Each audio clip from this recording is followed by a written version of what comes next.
Ito na nga mga kaibigan, na-release na ang spoiler link chapter ng 264 ng Jujutsu Kaisen. To give you a highlight sa video na ito, Yuji Itadori gagamitin na ang sarili niyang domain expansion para tapusin si Sukuna. So hindi ko na papatagalin pa, let's go!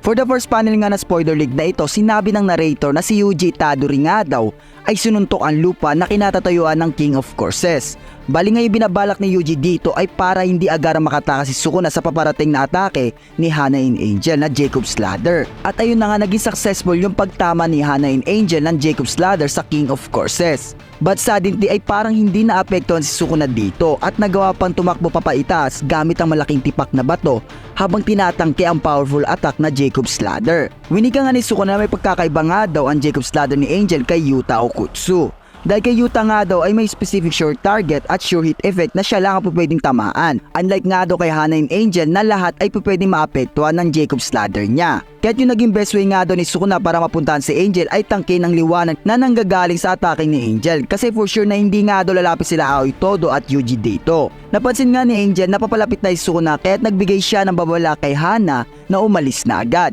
Ngunit tuloy na ang lahat dahil nasa likuran na nila si Sukuna at mag-a-attempt ng pagsuntok. Winika nga ni Sukuna na hindi nga daw parehas yung unang atake ni Angel na Jacob's Ladder nung nasa form pa lang siya ni Megumi. Kumbaga para kay Sukuna ay masyado itong humina kahit nasa maximum output na yung pinakaulan ni Angel. Then back to the scene, buti na nga lang dahil sa boogie-woogie ni Aoi Todo ay mabilis siyang nakapunta kung saan napaparoon si Angel at tinangkin niya ang Black Flash ni Sukuna. Dahil nga sa malakas na pagsuntok na ito na may nakapulog pa na Black Flash ay hindi nagawang bumangon ni Aoi Todo pati na rin si Angel. Na-acknowledge naman ni Sukuna si Aoi Todo bilang isa nga daw magaling na Jujutsu sorcerer dahil na-impress siya sa unique curse technique nito at sa high IQ sa pakikipaglaban. Napansin nga ni Sukuna na hindi na maaglaw si Hana at Todo sa isinagawa niyang atake kaya't binabalak niyang tapusin na agad si Angel para wala namang gulo sa kanila. Pero sa hindi nga inaasahan mga kaibigan ay nasense ni Sukuna si Yuji Itadori na papalapit sa kanya na same sa kanya na inakyat at tinangke ang Jacob's Ladder ni Angel.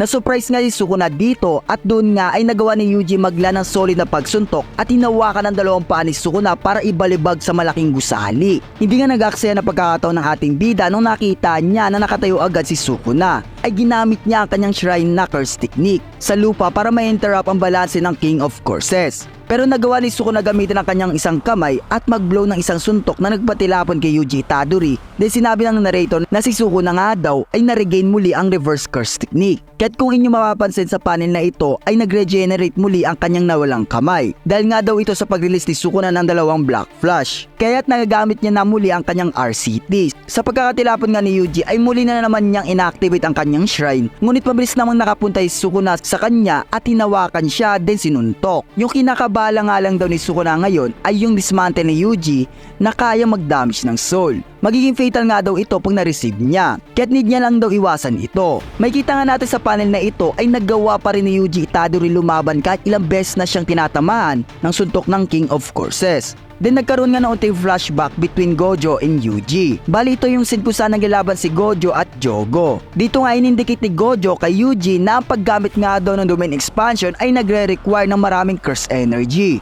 Pero ang domain expansion nga daw ay nagbibigay naman daw ng malaking buff sa user. Dahil nagmimistula nga daw itong ultimate ng user na katulad sa video game. Then back to the present nga mga kaibigan, Yuji Itadori inactivate na ang kanyang sariling domain expansion. Tama kayo nang narinig mga kaibigan, ang ating bida ay i-reveal na kanyang sariling domain expansion na matagal na nating hinihintay. Sinabi nga ng narrator na dahil nga daw ito sa training nila ni Kusakabe sa pag-soul swapping, kaya nagkaroon na ng idea si Yuji about barrier technique. Sa pag-activate nga ni Yuji Itadori ng domain expansion ay gumising na lang si Sukuna sa isang unknown train station. Kung inyo mapapansin nga ay nasa katawan siya ni Yuji Itadori. Then lumapit nga si Yuji Itadori at nagwika sa King of Courses na tara na, Sukuna. Bali ang dalawang katawan ni Yuji Itadori ang nasa train station mga kaibigan. At ang isa nga dito ay pinoposes ni Sukuna. At dito matatapos ang spoiler link chapter ng 264. Napaka-exciting nga ito mga kaibigan, marahil dito natin masasaksiyan ang domain expansion ng ating bida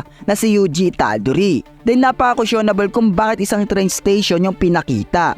Kaya't for sure na isa lang itong pangitain na similar kung paano nakausap ni Gojo yung mga kaibigan niya. Meaning ba nito dahil sa pag-activate ni Yuji Itadori na domain expansion ay nasa-sense na ni Sukuna ang kanyang katapusan dahil nagkaroon siya ng hallucination na makita si Yuji Itadori sa isang train station. Kaya't abang-abang lang sa full chapter natin mga kaibigan. By the way, no break po ang JJK next week kaya't walang maibitin sa atin. Ayun lang, maraming salamat.